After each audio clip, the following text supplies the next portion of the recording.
Good morning, everyone. Morning. Morning. Chair Gooden, Regents, Chancellor Perman, Presidents, and to all of our guests, welcome to the universities at Shady Grove. It is such an honor to host you all today, and I'm delighted to have a few minutes of your time to share some of what's happening here at the universities at Shady Grove. USG, which was founded by the University System of Maryland in the year 2000, is the largest of the 3 regional higher education centers within the system. We serve more than 3,000 students a year through nearly 80 academic programs offered by our outstanding 9 partner universities.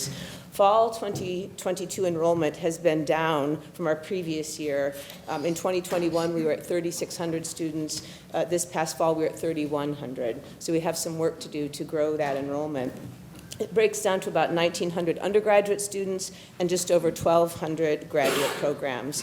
Like our fellow RHECs in Hagerstown and Southern Maryland, our undergraduate programs are specifically designed for students who transfer into the programs offered by our university partners at USG, either with an associate's degree or 60 credits from another institution.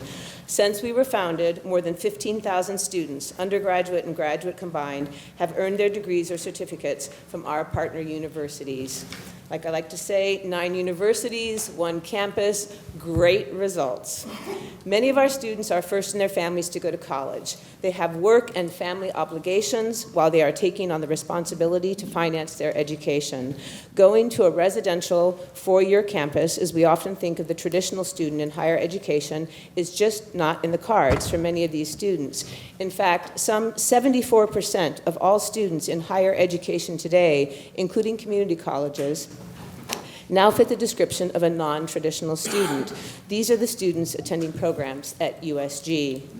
I know some of you have been here before, but for anyone who has not, I hope you will take even a quick tour through our spectacular biomedical sciences and engineering building that you and the state of Maryland have built to serve the students in our community with cutting-edge STEM programs. And we are also excited about the renovation taking place in Building 1 for the expansion of the University of Maryland Baltimore School of Nursing.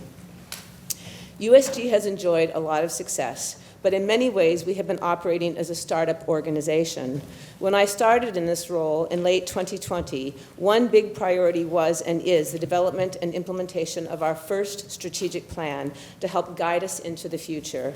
I was incredibly fortunate to have as my co-chair in leading that effort your fellow regent, Ike Leggett. He also, of course, served as our former county executive and was involved with USG since its inception. Regent Leggett, thank you once again for all of your wisdom and your leadership. With the help of USG and the greater community, we worked hard over an entire year to create that strategic plan to guide us for the next 10 years. And we are working hard now to develop the capacity and structure to implement the plan.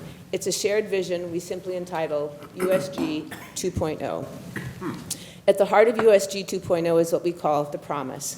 That is, holding ourselves accountable for ensuring students not only succeed academically, but that they emerge upon completion of their studies fully ready to secure meaningful employment and have great careers. One of the ways we will do this is by continuing to build successful academic pathways from public school to community colleges to programs at USG that lead students into these great careers. At the heart of this pathway building effort in USG is an innovative approach to collaboration between our academic partners and employers in the region.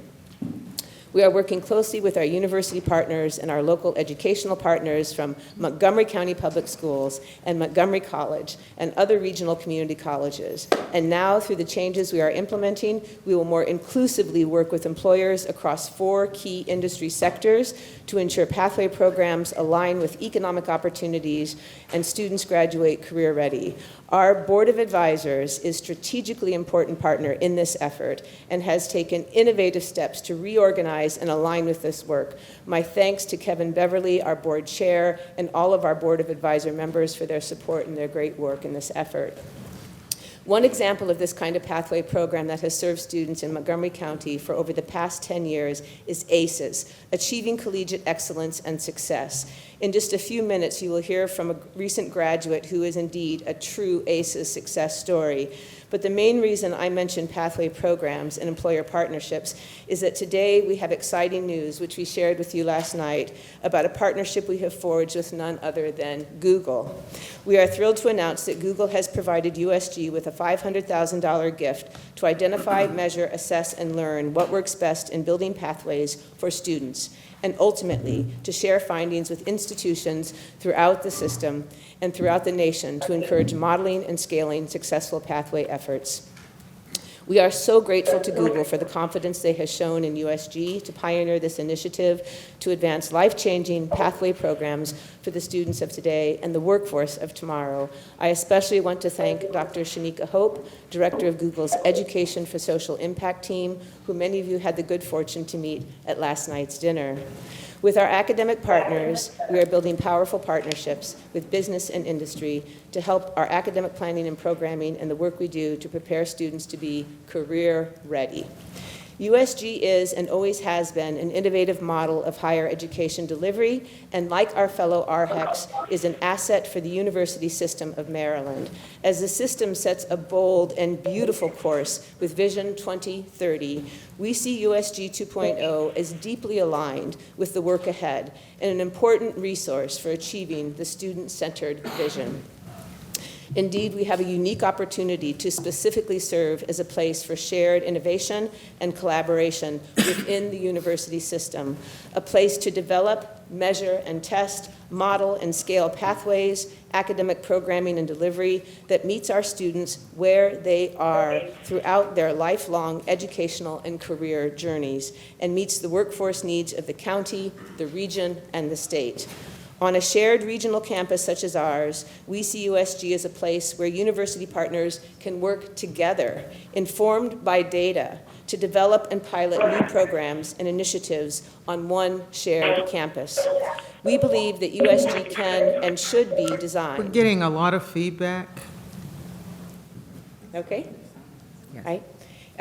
We believe that USG can and should be designated as a hub of innovation to best serve students and the needs of our regional workforce within the university system. I do want you to know that we are moving boldly into the future under this new plan, and that we are extremely grateful to the Regents and Chancellor Perman for your support. Thanks again to Regent Leggett, to Chair Gooden, to Regent Ganella, and to all of you who have played a role in helping us shape USG 2.0 and letting us be part of shaping and being part of shaping Vision 2030 as well. And at this time, I want you to hear from an alumna of College Park's Robert H. Smith School of Business as a student on the USG campus. She is a prime example of the kind of outstanding, career-ready graduate who emerges when we build pathways for students to educational and career success. Please welcome for a few words Audrey Owusu, who will briefly share her experience coming through the pathway that led her to completing her studies at USG. Audrey?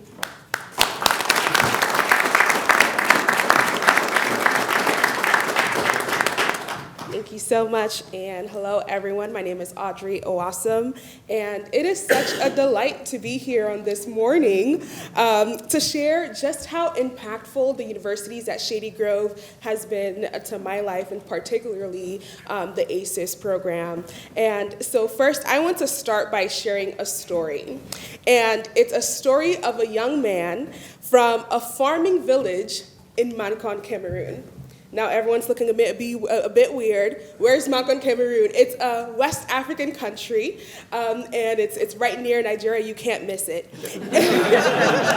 And so this young man's curiosity and ambition for education, they were ignited when reading Booker T. Washington's story in his autobiography, Up From Slavery.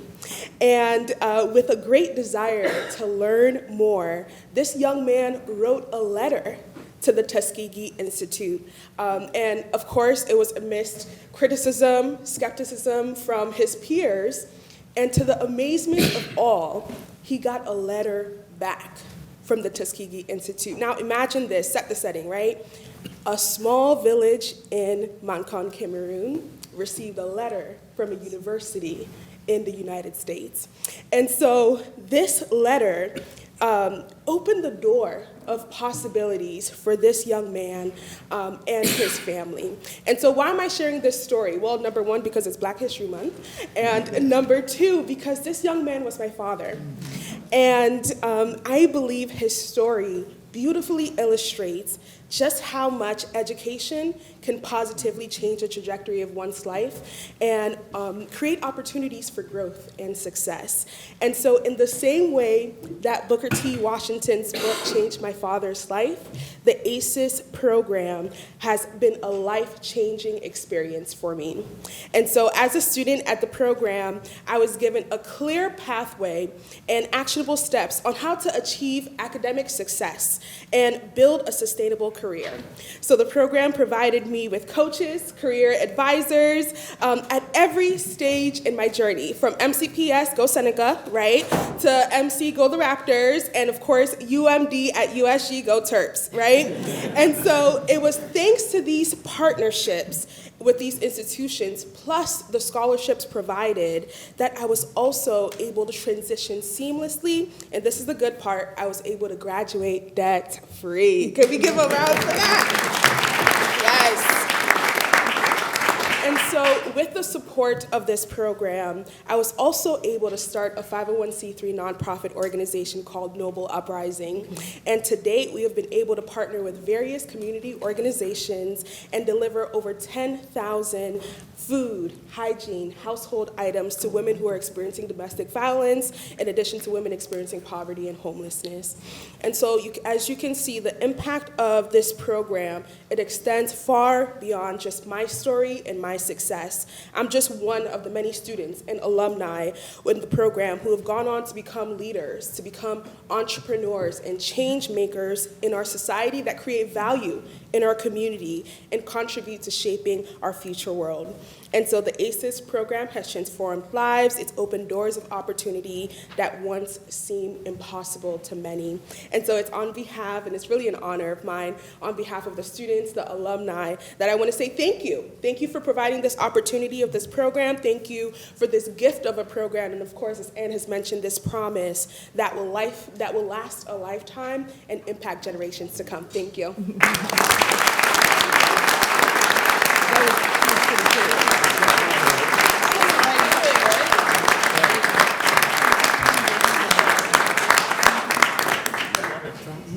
Isn't this the best job in the world? The absolute Yes. best job in the world. Thank you, Audrey. And finally, I want to invite a member of our USG Board of Advisors to briefly share with you the importance of our regional center in helping to build a diverse, vibrant workforce for our community, and especially for the rapidly growing STEM and life sciences industry that are driving the economy of our region and our future health and well-being of our world. Please welcome Fernanda Aldernaz, Executive Global Product Leader for Oncology R&D for AstraZeneca PLC.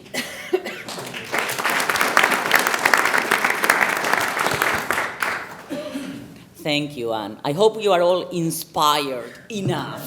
So that's just a snippet of what our students can do. So on that note, I'm honored to be here today. I joined the Board of Advisors a little short of 2 years ago as a physician, a scientist, a mom, and quite frankly, a citizen.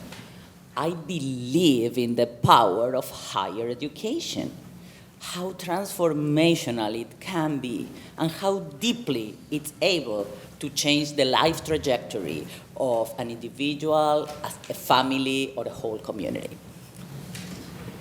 A lot has changed in the past couple of years, and the workplace keeps evolving by the minute.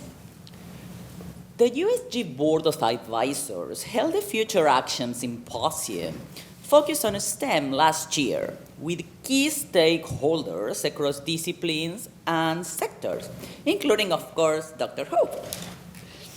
A few themes have emerged in the community.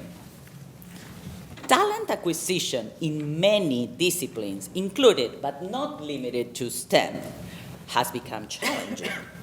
We need to empower women, minorities, and other underrepresented groups to achieve the level of career readiness required to maintain and grow a vibrant and thriving workforce. One could argue that this is an effort based on fundamentally altruism and social justice. It's not. While those are highly valued, don't get me wrong, we are in clear need of matching open positions with job seekers. So it's actually a pragmatic approach. As Anne mentioned, the traditional student living on campus, pursuing a four-year college degree with various financial strategies to afford it, is giving more and more room to the non-traditional student. So what does this look like? Students that might be slightly older, supporting a family, commuting, pursuing shorter and more flexible pathways. This transformation to a new normal is happening. The universities at Shady Grove and the University System of Maryland are in a unique position to address the needs of the students and the workforce in a win-win fashion, making higher education accessible without, and I cannot emphasize this enough, without compromising on quality, seeking excellence. Having a workforce that is fully inclusive with access to alternative pathways, including, as we heard, timely mentorship and sponsorship, is not a nice to have anymore. It's a need to have, a must have. So we, all of us, have in our hands the chance of giving momentum to this transformation, starting by the region, followed by the state, and ultimately setting a model that could be implemented by various institutions across the country. We are all here today with a sense of possibility, urgency, and service. And I am confident we can make it happen. Thank you all for listening to these few words today, and back to you, Anne.